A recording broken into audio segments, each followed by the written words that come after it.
Le thème, c'est passer sous le scalpel. Passer sous le scalpel de Dieu. Une obligation, c'est pas un chemin détourné, cela. C'est vraiment le chemin que Dieu a voulu pour chacun de nous chrétiens. Et c'est une responsabilité en tant que chrétien de garder éloigné de nous le péché, le monde et Satan. Parce que Satan existe. Prenez avec moi ce matin Josué chapitre 4. Nous allons lire le verset 2 à 3 et le verset 8 à 9. Nous allons rester là où ils ont foulé leurs pieds dans la terre promise, là où ils sont arrivés, là où le peuple d'Israël a traversé le Jourdain. Dans Josué au chapitre 4, versets 2 et 3 et 8 et 9. En ce temps-là, l'Éternel dit à Josué, fais-toi des couteaux de pierre et circoncis de nouveau les enfants d'Israël une seconde fois. Oui, parce que les enfants d'Israël, les jeunes enfants, n'avaient pas été circoncis dans le désert comme leur père. Et Josué se fit donc des couteaux de pierre et circoncis les enfants d'Israël sur la colline d'Aralos, qui veut dire la colline des prépuces. Nous savons ce que c'est qu'un prépuce, peut-être pas, mais lorsqu'il y a une circoncision, une incision, lorsque, moi je me souviens d'ailleurs, mes parents, mes arrière-grands-parents, je suis de sang juif, autrefois, basé dans une lignée. Et donc il y a des grands-mères, des grands-pères qui ont prié pour vous, pour être là, peut-être ce matin. Et j'ai eu un jour à rencontrer le Seigneur, et dans ma famille, il n'y avait personne avant moi, c'était que des catholiques. À partir du moment où on avait quitté la base de l'Esprit du Seigneur, on devenait des lois nous-mêmes. Et c'était en rapport avec ce que Josué fit, c'est-à-dire des couteaux de pierre, pour amener les enfants d'Israël à la colline d'Aralos, parce que c'était précisément là où Dieu les attendait. Là où le nombre de prépuces n'était pas comptable. Là où il y a eu les circoncisions à ce moment-là, de tout ce peuple, obligatoirement. Et nous aussi, nous avons été circoncis, nous allons le voir, de la même manière, touchés par la grâce de Dieu, mais circoncis de cœur. Pas comme le juif, pas de la façon apparente, mais intérieurement. Et ce matin, le verset 8 nous dit, lorsque l'on eut achevé de circoncire toute la nation, ils restèrent à leur place dans le camp jusqu'à leur guérison. Verset 9, l'Éternel dit à Josué aujourd'hui, j'ai roulé de dessus vous l'opprobre de l'Égypte, et ce lieu fut appelé au nom de Gilgal jusqu'à ce jour. Gilgal, ça veut dire l'action de rouler. Rouler. Ça roule pour toi ce matin dans la main de Dieu? C'est ça la question. Est-ce que tu roules avec le Seigneur? Est-ce que ton chemin est tracé? Est-ce que tu es ouvert à Dieu? Est-ce que tu as laissé la circoncision agir dans ta vie? Et il y a un exemple pour la parole de Dieu, dans la parole de Dieu, pour nous aujourd'hui, l'Église de Jésus-Christ. Nous sommes libérés de la domination du péché, de cette manière. Parce que nous entrons, quelque part, dans cette porte nouvelle que Dieu nous a incisée, ouverte, quand le voile s'est déchiré. Alléluia! Et il y a 3 exemples. Pour cela, Dieu nous a donné 3 exemples. Le premier, c'est dans Exode, chapitre 12, verset 7. Quand il dit, on prendra de son sang et on en mettra sur les 2 poteaux et sur le linteau de la porte des maisons et l'on en mangera. Voilà ce qui s'est passé. Le sang a été la première chose. Au bout de 430 ans d'esclavage, au bout de 430 ans où les Israélites avaient pris des mauvaises habitudes, parce qu'ils venaient d'un peuple élu, sous Abraham, rappelons-nous la promesse, mais 430 ans ont été coupés de la vérité, coupés de Dieu. Et ils avaient pris les habitudes des Égyptiens. Et cela, Dieu nous l'interdit aujourd'hui de prendre des habitudes des Égyptiens. Ça peut être aussi un autre pays, Canaan, peu importe. Ceux qui ont été les Philistins, peu importe.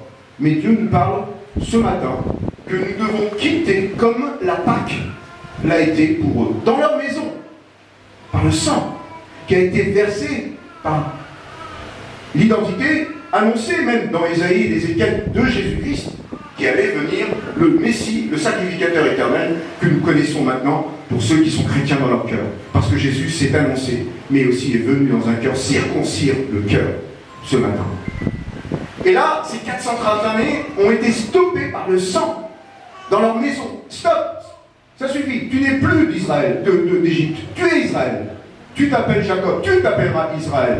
C'est une déclaration de guerre que Dieu a dénoncée quand il a mis le sang sur la maison de chaque chrétien. Là où les poteaux, là où les linteaux, là où tu te trouves dans ta maison, ce soir, tu peux te dire que ton sang habite chez toi. Le sang de Jésus est chez toi. Le sang qui a couvert ton problème. Le sang qui a couvert ton compromis aussi. Ta nature pécheresse. Et donc, ce sang, qu'est-ce qui s'est passé à Golgotha, en vérité? Là, l'exemple de Dieu, c'était Golgotha. Pour nous amener là où nous regardons maintenant au supplice de Jésus, qui est sorti du tombeau 3 jours après. Il dit, roule ta pierre ce matin. L'action de rouler à Gilgal, ça veut dire qu'il t'a promis que tu rentrerais dans la terre promise.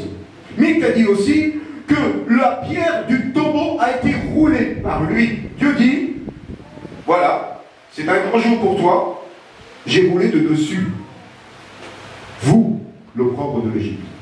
J'ai roulé de dessus toi, la pierre, parce qu'elle était angulaire, parce qu'elle était difficile, parce qu'elle était insupportable, parce que tu pêches avant, après, tu recommences, parce que tu es anciennement pécheur, mais gracié, parce que Dieu est venu par ce sang te laver et te pardonner, et te sauver. Et là, il y a une obéissance. Le peuple d'Israël nous montre l'obéissance. Exode 11, 2, il dit, les enfants d'Israël firent ce que Moïse avait dit. Ils demandèrent aux Égyptiens des vases d'argent, des vases d'or et des vêtements. Ça veut dire que lorsque tu as été libéré, lorsque tu as accepté Jésus, Jésus est venu te circoncire dans son cœur comme les Israélites. Et là, il s'est passé que tu es riche en Jésus. Tu ne t'en rends pas compte. Je suis revenu du Congo en 2019, fin 2019, et je ne savais pas. 2 mois après, j'avais une belle maison. Je ne savais pas.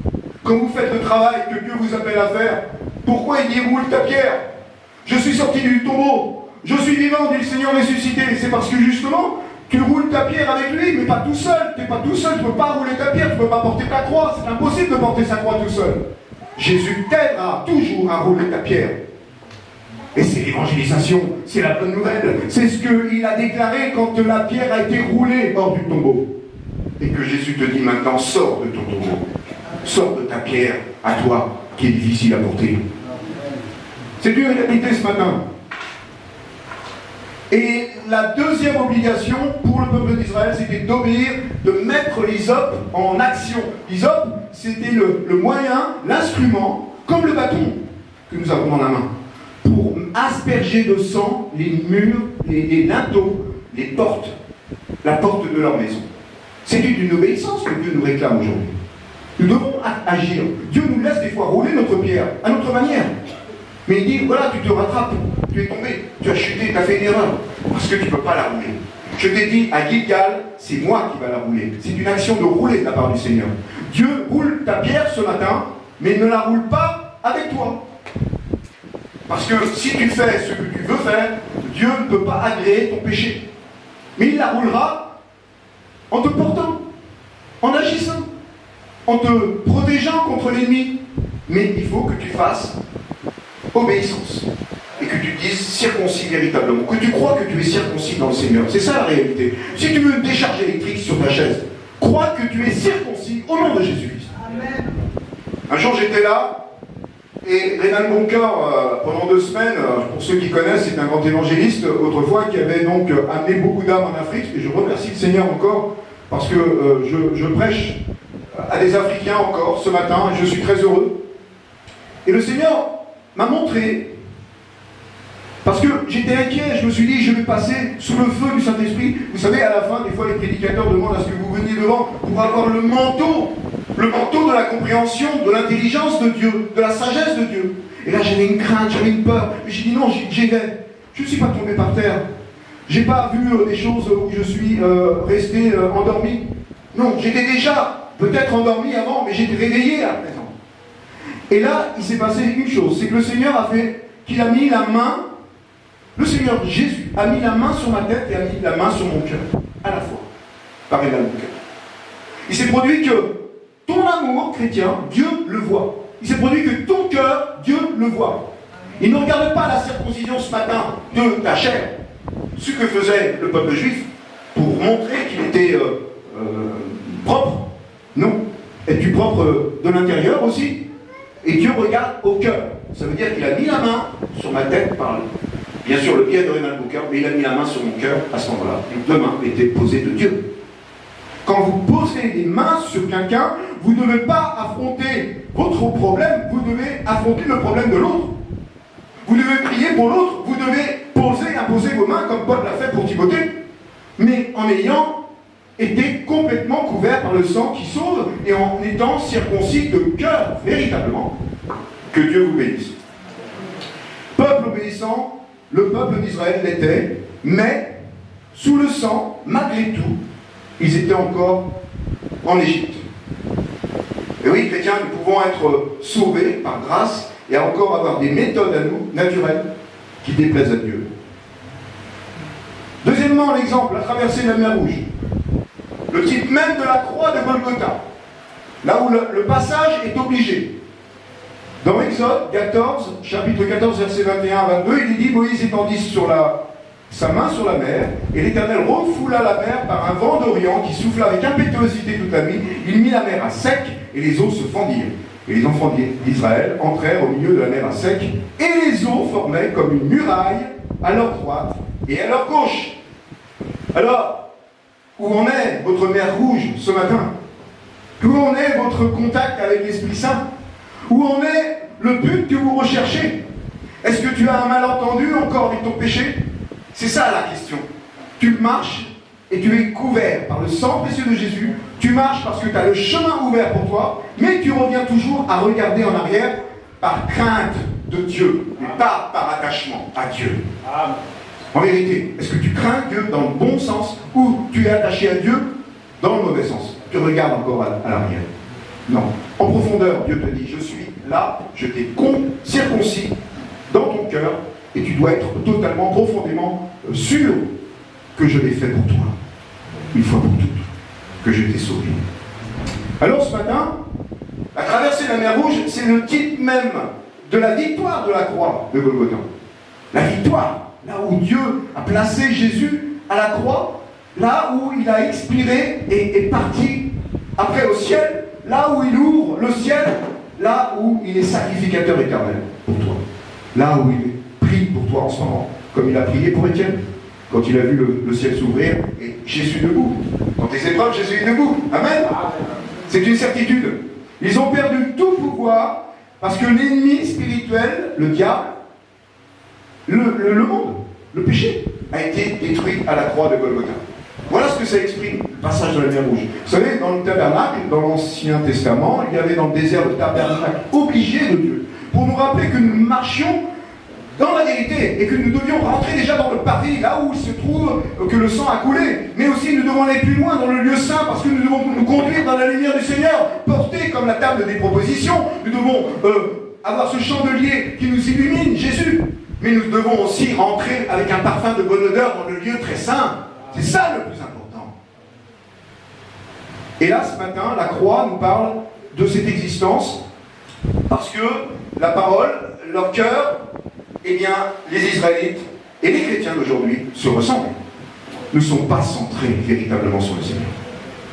On a souvent un regard vers l'Égypte, dans notre vie chrétienne. Un lieu secret que l'on tient en permanence, sous le couvert que nos actions ne seront pas vues. Dieu te voit, il t'a circoncis, il t'aime, il t'a dit je ne t'abandonne pas. Je vais mettre une pierre avec un couteau aigu sur toi tout le long de ta vie. Ça va te faire mal, mais tu vas comprendre la leçon. Parce que Dieu châtie tous ceux qu'il aime.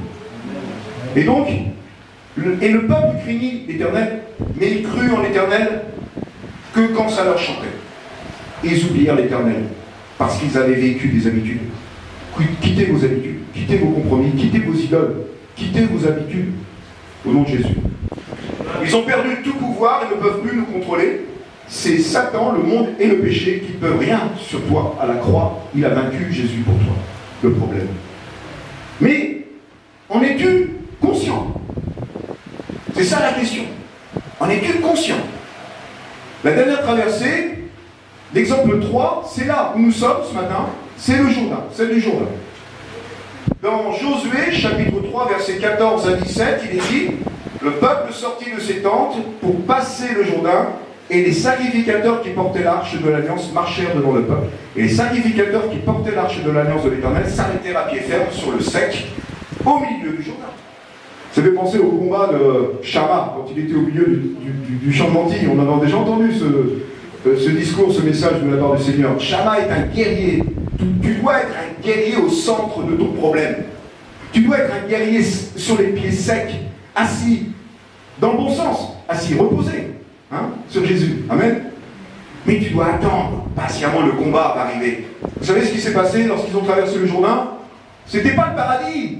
Dieu avait dit, Gilgal, action de rouler, ça continue. Tu es encore sur la terre. Mais tu as atteint déjà Jésus, tu atteins Jésus, tu t'es rapproché de Jésus au Jourdain. Tu as traversé le Jourdain et Dieu t'avait promis, parce que Dieu t'a personnellement guéri, libéré du pouvoir de la domination du péché sur ta vie. C'est une certitude. Tu n'es plus comme avant. Tu as un nouveau, en toi un cœur nouveau, circoncis de la part du Seigneur. Et lorsqu'ils ont traversé le Jourdain, rappelez-vous, il n'y avait pas la colonne de nuée, la colonne de feu la nuit, il y avait juste l'arche de l'Alliance, c'est tout. Le type même de Jésus. Ils ont passé le Jourdain. C'est comme si Jésus m'appelle ce matin à te dire, tu as passé le Jourdain. Tu peux témoigner. Tu peux te faire baptiser d'eau, comme Jésus s'est fait baptiser dans le Jourdain. Tu peux aller. L'arche de l'Alliance est avec toi maintenant. Sois rassuré. Dieu te dit ce matin, suivez-moi. C'est Jésus qui nous invite à être baptisés en lui. Amen. Tu portes ta pierre, mais non, abandonne le combat. Laisse Jésus combattre à ta place. Parce que c'est ça la vérité de la vie chrétienne. Quand nous nous reposons sur le Seigneur, nous recevrons la décharge électrique du Seigneur. En vérité. Que Dieu vous bénisse. Amen. Donc, Josué, chapitre 4, verset 19, nous dit « Le peuple sortit du Jourdain le 10e jour du premier mois, et il campa à Gilgal, à l'extrémité orientale de Jéricho. En sortant du Jourdain, les enfants d'Israël sont entrés dans la terre promise, qui symbolise le fait que nous demeurons en Christ. Nous sommes en Christ. Nous sommes forts. Nous sommes plus faibles. Nous n'avons pas de problème avec notre décharge naturelle. Nous n'avons pas à résider en Égypte. Nous avons quitté l'Égypte au moment où nous avons atteint la précieuse vérité que Jésus est le Messie éternel de Dieu pour nous.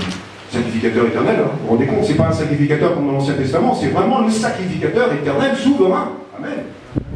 Donc, là, les murs de Jéricho sont tombés. Tes murs tombent.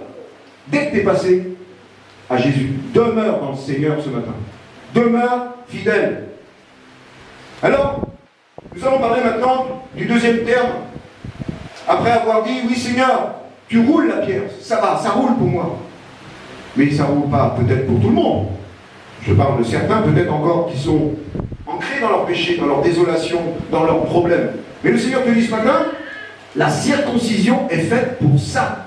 Si c'est un couteau de pierre, là Josué avait un couteau tranchant, comme la parole le dit, car la parole est vivante et efficace, plus tranchante qu'une épée, quelconque à deux tranchants, elle fait mal. Si ta vie chrétienne est difficile, si ta vie chrétienne passe par des compromis, encore qui ne sont pas résolus, des habitudes mauvaises, eh bien, c'est difficile, parce que tu es circoncisé de cœur. C'est normal, Dieu est en train de te circonciser, le scalpel, ça fait mal du Seigneur. Il est en train de t'aiguiser à sa manière, parce que tu as des circonstances, des environnements, une femme, un mari, que Dieu a amené à toi. Dieu t'a amené ce que tu vis dans ton environnement. C'est pas toi qui es venu à l'environnement, c'est l'environnement qui est venu à toi, parce que Dieu en a décidé ainsi. Alors, cette utilisation particulière du couteau nous parle de soumission à la parole de Dieu. La parole de Dieu, par l'Esprit Saint, soumets-toi au Saint-Esprit, qui est très tranchant, lui. Il y a des fois, il te console, mais il y a des fois, il te châtie. Accepte. Accepte ce matin d'être châtié par Dieu. Et que c'est la circoncision dans ton cœur qui fait cela. Amen. Amen. Alors Romains chapitre 2 versets 28 à 29 nous dit: le juif ce n'est pas celui qui en a les dehors, et la circoncision ce n'est pas celle qui est visible dans la chair. Colossiens 2:11 nous dit: c'est en lui que vous avez été circoncis d'une circoncision que la main n'a pas faite, mais de la circoncision de Christ qui consiste dans le dépouillement du corps dans la chair. La Bible nous dit que la parole de Dieu nous circoncie le cœur. En vérité, il faut que tu acceptes la soumission du couteau de Dieu ce matin. Passe sous le scalpel et prends autorité sur ton problème. Si tu es malade, eh bien nous prierons pour toi. Que ce scalpel aussi coupe ta maladie. Amen. Alléluia. Rien n'est impossible à Dieu. Colossiens 2:11. Oui, chacun de nous a l'opprobre de l'Égypte et doit s'en débarrasser, car tout cela appartient à la chair. L'opprobre de l'Égypte, où en es-tu avec Dieu? Quel compromis as-tu encore dans ton cœur? Le Seigneur nous dit: ne tombe pas dans ce piège ce matin. Il existe une opération au cours de laquelle l'Esprit de Dieu prend son scalpel et ôte tous nos désirs. C'est arrivé. Tu passes par des moments de désert, tu passes par des moments d'inquiétude, tu te dis angoissé même la nuit, tu penses qu'il y a des moments où c'est difficile pour toi, mais tu sais que le Seigneur est avec toi, parce que tu n'as pas pris autorité au nom de Jésus, et le diable est là pour te chuchoter des choses, et toi, tu ne sais pas, mais le diable n'entend pas tes pensées, il ne connaît pas tes pensées, toi tu es à Jésus, tu es circoncis de cœur, donc tu appartiens au Seigneur, le diable ne peut rien contre toi. Laisse pas le diable t'emmêler les pensées, l'esprit de mensonge, d'influence, comme on dit dans ce monde, et quitte ce monde aussi d'influence. Alors aujourd'hui, Dieu a ses Josué. Il leur a donné le pouvoir de prendre son peuple qui est délivré, racheté, ressuscité au nom de Jésus, de le placer sous le scalpel de la parole, afin d'ôter leur cœur de traces idolâtriques et de compromis. Ce matin, Seigneur, je prie que le peuple d'Israël, que nous sommes, le peuple de Dieu, Seigneur, change et laisse Dieu rouler sa pierre. Laisse Dieu, les compromis à Dieu, les pensées vaines à Dieu, l'orgueil à Dieu, la justice de l'homme à Dieu, et qu'il accepte d'être circoncis ce matin, le peuple de Dieu, au nom de Jésus-Christ de Nazareth. 1 Thessaloniciens nous parle du faux amour. J'en parlais ce matin avec le pasteur. Le problème, c'est que nous nous flattons dans l'église. Je ne suis pas là pour vous flatter. Je suis là pour vous parler du péché. Je ne suis pas là pour vous dire j'ai fait ceci, j'ai fait cela. Ça ne m'intéresse pas. Je suis comme vous, je suis faible. Mais Dieu parle qu'il y a un moment où si nous interprétons la face de Dieu et si nous renouons avec le péché, il y a un problème. Nous sommes circoncis de cœur, mais nous ne sommes pas circoncis comme Dieu le veut. Nous ne laissons pas faire la main de Dieu, tout simplement. Nous ne nous obéissons pas à Dieu. Et là, il est parlé d'un Thessaloniciens chapitre 2, verset 5, qui dit « Jamais, en effet, nous n'avons usé de paroles flatteuses, comme vous le savez. Jamais nous avons eu la cupidité pour mobile. Dieu en est témoin. » Parfois, une église reste gelée au message de Dieu parce qu'ils se sont protégés. Vous savez, la famille, elle est large. Hein. La tente, elle est large de Dieu. La tente, elle est libre. Roule ta pierre. J'ai roulé ta pierre. Ça veut dire que tu dois savoir que tu es sorti et que tu vois beaucoup de monde autour de toi. Tu dois aimer tout le monde entier. Tu dois aimer les Africains, Francis. Tu dois aimer les Arabes, les Japonais, les Chinois, peu importe. Les Sri Lankais, je ne sais pas, je dois les aimer. Là où je me trouve, je les regarde, je les aime. Je n'ai pas de paroles flatteuses. Jamais, en effet, nous n'avons usé de paroles flatteuses, dit Paul, dit l'apôtre Paul. Dieu éprouve les cœurs pour en obtenir l'obéissance. Ne nous refroidissons pas